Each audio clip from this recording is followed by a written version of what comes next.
Ngeta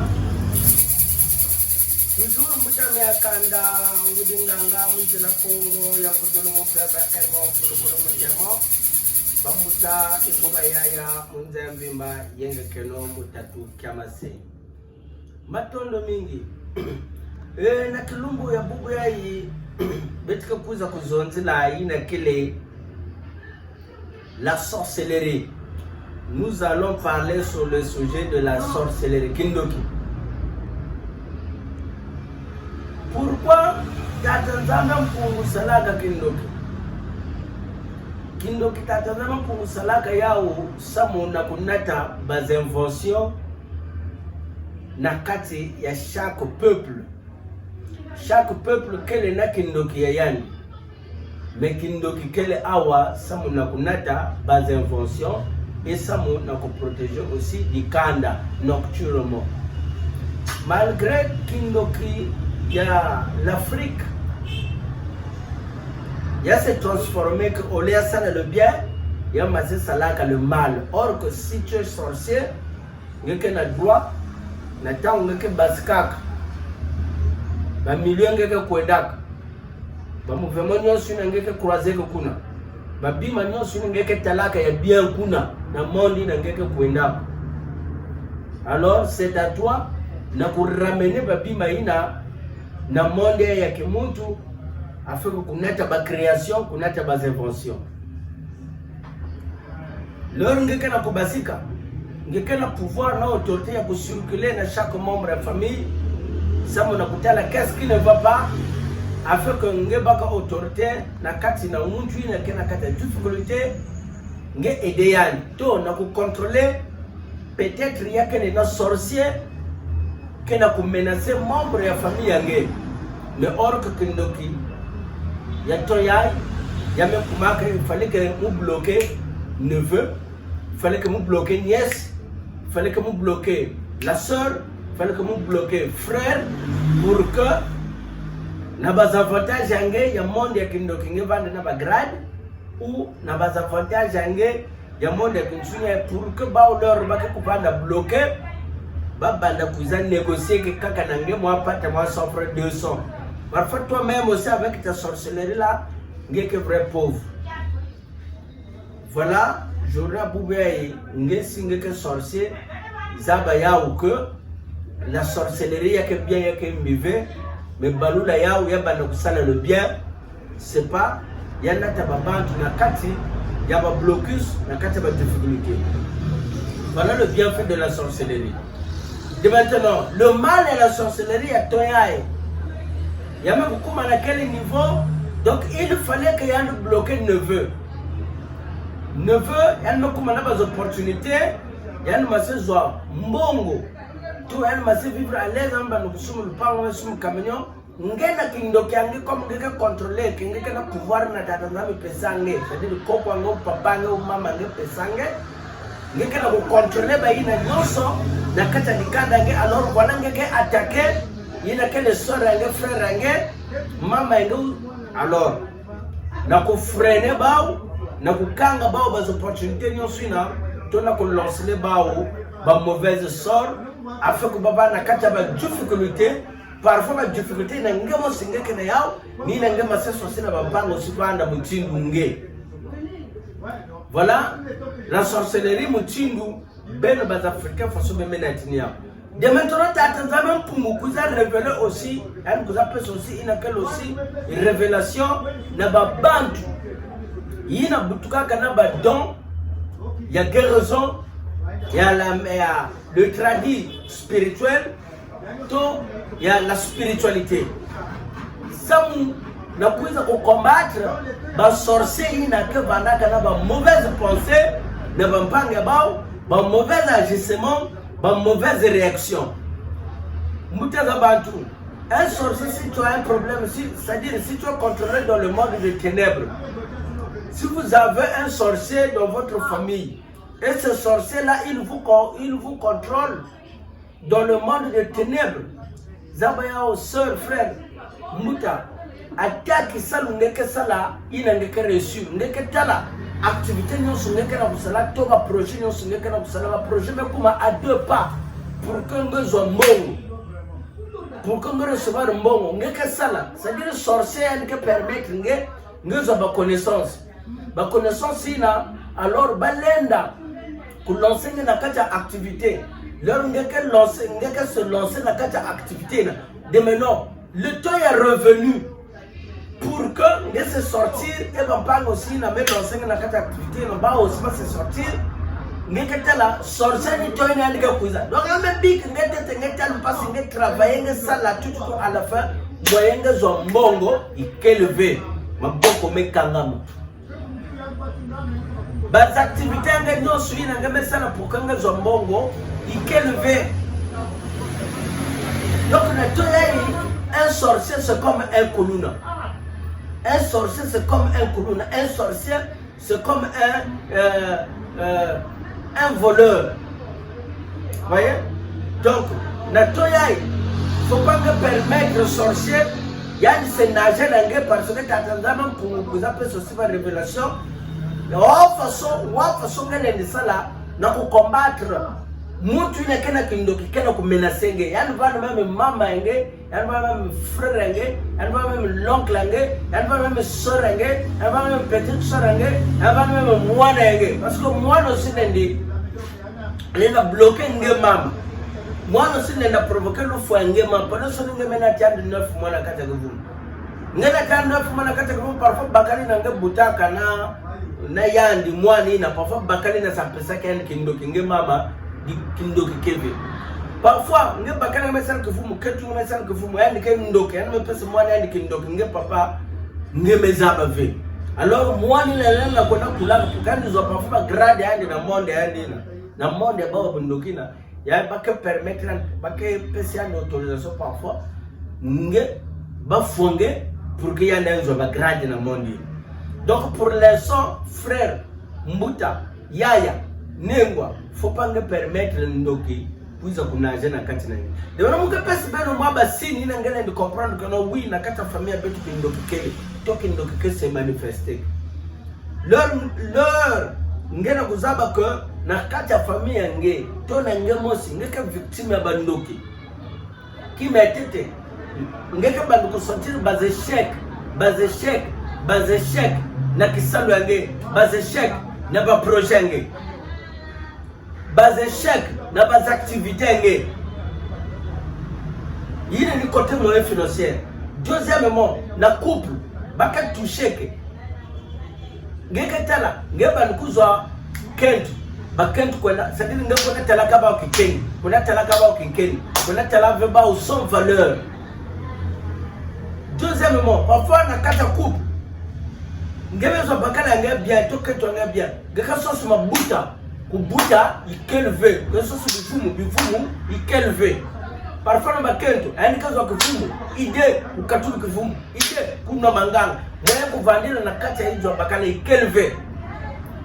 Babana na bazetude, mayela ikeleve, bimpumbulu. Voilà, ngeketala bakuluna mekuma pake parce que parfois il y a que bas envoûtement parfois kuluna ina butuka bwana mayela mena monde. Koko beno papa nge mama nge tout etc. Ba me transformer kandi ankuma bandi pour que ambandi kona salaka imbi na wabantu ba ukuna c'est bon ngeke tala parfois ngeke préparer voyage ba document mikanda ku zimbana ngeke tala parfois même kwandi bilanga yeye ba kwanga ba bimi nyoso ngeme kunda na toa kutekisa yao yamekuma vrai paquet na zanga moyen de zone possibilité donc nous quelqu'un bika ka tete mutu ani tete parce ani sale tete après toi récolte ani kuza kutala ina kele ba difficulté voilà parfois ba malade ba tension ba malade ini ndo ke provoquer kana kata mundu tension estomac kutengama mukongo metenga minge parfois kwaku dikulu suku ya kumbi donc ngeme tengama ba malchance, ba nos, ya ba marié femme de nuit. Non réussite malgré bas efforts. Donc voilà, Mbuta Yaya sœur, frère, naturellement kana kuzonza tata nama pour kuzapesa ina quelle connaissance aussi, na ba kopa beto teglak. sama na ku combattre bas attaque na menge ku vingira ve bas attaque na ya cuisine nge pour que nge se protéger pour que nge sos protection vous voyez protection c'est vraiment pour une attaque connaissance et protection à travers la prière il y a des prières nge na sala yina kena tingena kata protection mais là nge kana ku sala prière bazo sekle bavo sala samila donc nge kana ku samila nge fara ku sala donc lors nge kana ku sala kaka prière ku tel fait kaka que non prière na c'est la spiritualité donc tu te fermes dans la prière c'est tout non parfois ndoko sika samila ndoko simeza ba prière ndoko sika sala ba prière ba prière nge kana ku lonkana kata bible una kata torah ou bien kata makongo ou bien kata coran ba ndoko sika ne kata sala ba prière. Voilà pourquoi tu as pensé que diaka ba sens contraire de kaka le tradition spirituel à travers des plantes que combattre les effets secondaires et ndoki que délivrer aussi ndoki. Voilà pourquoi nous présenter beno base écorce et là tu as écorce yi kumba yao kilumba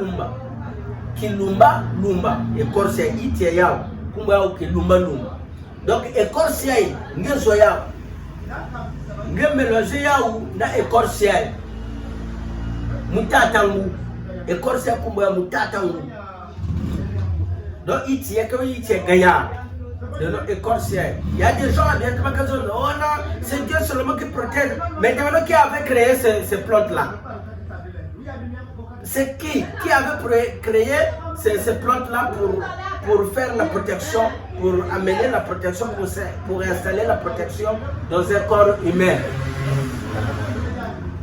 kilumba alors yai kumba yao kinga kweno donc tous les trois bas écorces ya benatala et quatre trois bas écorces ya leur ngekena ku sentir que l'on est attaqué par les sorciers ou ngekena ku sentir que l'on est envoûté ou ngekena ku sentir que l'on est atteint par les maladies nocturnes comment c'est-à-dire ngekena ku kwa dans l'hôpital ngekena ku sala ba visite ngekena ku suma manganga ngekena kunywa ngekena kutambula fasoya yakena kusimba ve ngekena kunywa manganga guérison kelve ba mesalaka même bas échographie 1000 moyen que vous me voyez na ngai kelve moyen maladie talani kelve muntu kwenda bela kaka c'est les maladies diaboliques maladie ya bandoke yakele de no à travers ya baiti tatu ya belu kena kutala na kumwanzamu que je vous dis mal baiti tatu ya benatala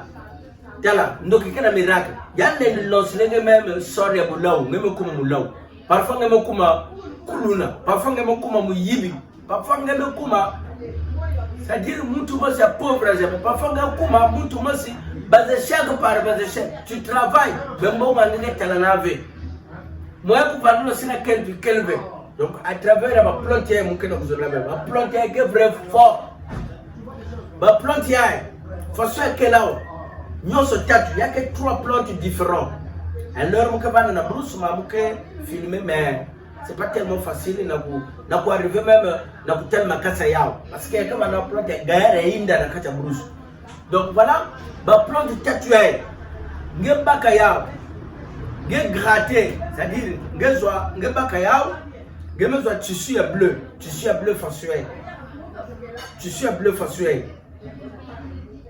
ngevanda victime de la sorcellerie ou pas, il faut être prêt. Na baba munyoso. Kwa sababu kula alaka wa mambo ya Bible au ya kitretre na bala kwa petka na mtalampa parce que la Bible melu tla trona ba corona ba hiki. Non, ba plante ya. Ngeke baka plante ya. Ngeke gratter écorce ya. Ngeme gratter. Ngeme baka écorce ya. Ngeme gratter. Ngeme baka de maintenant écorce ya. Ngeke gratter tela. Mon gratter que déjà yao. Bena tela, mon gratter déjà mon salade déjà on va tout là. Ba me pesa quand même na ba témoignage. Mon gratter déjà. Donc tous les trois plantes ya, ba écorce ya. Ngeme baka yao, ngeme tout la yao. La place ya. La tissu bleu. Alors, ngeke baka ndamba basuka ngeya. Ngeke baka ndamba basuka ngeya. Ngeke baka dinzaka ya. Ngeke baka dinzaka ya. ngeke baka dinzaka ya ngeke baka dinzaka ya na dikulu yenge musapia mama dinzaka ya na dinzaka ya ngeme kuizi kwa ngeke baka dinzaka ya na dinzaka ya ngeme tula la milieu ya poudre ya lor ngeme zonzi que lor mero groupe manzaka mun basalta mun yanzuki me tula la milieu ba itiya mutu ni kalen loki yini ke sorcier yandi lancé une mauvaise sort to yandi tula ba sore yimbi na kata nzuta munu moya atteindre munu ikelve moya atteindre munu ikelve yandi kuza na pipa yandi kuza na tangu yandi fana kuza kukutana kaka munu bruce yandi lancé munu ba sore ina sadire yakumu vebe sika ina mukele lor ngeke zonza fasweni ngeme kanga ya ngeme kanga ya mchindwe ngeme kanga ya faswe kwae ngeme sandi kolo ngeme kanga diaka yawe kaka kwae dewela bakolo yai yake vanda zole si muntu kena bela ubiange kena bela dikolo yai ndaka kwenda kulosa mosi na maza mosi ngeke kugarde yao na kutula na tete dorie ubia mosi ngeke kulwate yao saki na tete dorie plus ngeke la dela ngeke la donge me fungula tete dorie ngeme kosa na kati dikolo mosi kotengeke sala itu ubia singa zola ngeme lwate yao wala singa lwate yao singa masoko yebila ifonge katule afupe ya moye mvula afupe ya moye maza demano singa kalen pena kulwate yao ngeme tule kaka na isi ya tete dorie voilà ndoki na kakuiza pipa tangu moye yande atendre ngeti aka ikelve demano singa kana maladi ya ndoki ngeka butave ngeka kuelave ngeka soave bisani ngeka maladie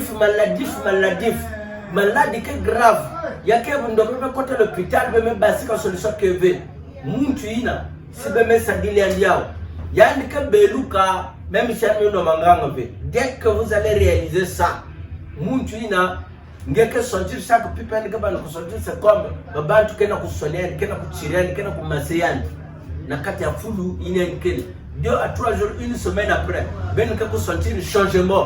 Donc il y a quelqu'un qui faut pas zenga ngeba bima batsamba. Ou bien il faut pas ministre ngeba tizani. Ve kaka à travers kaka ya kima ya. Et baka manzaka yani ba me kutula na milieu ya baiti na ya ba corps statuaire, les 3 corps différents ya.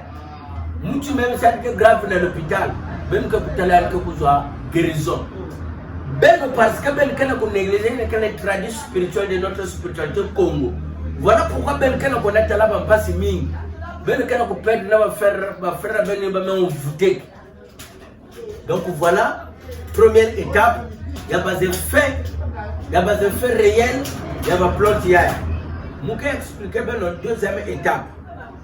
Attendez.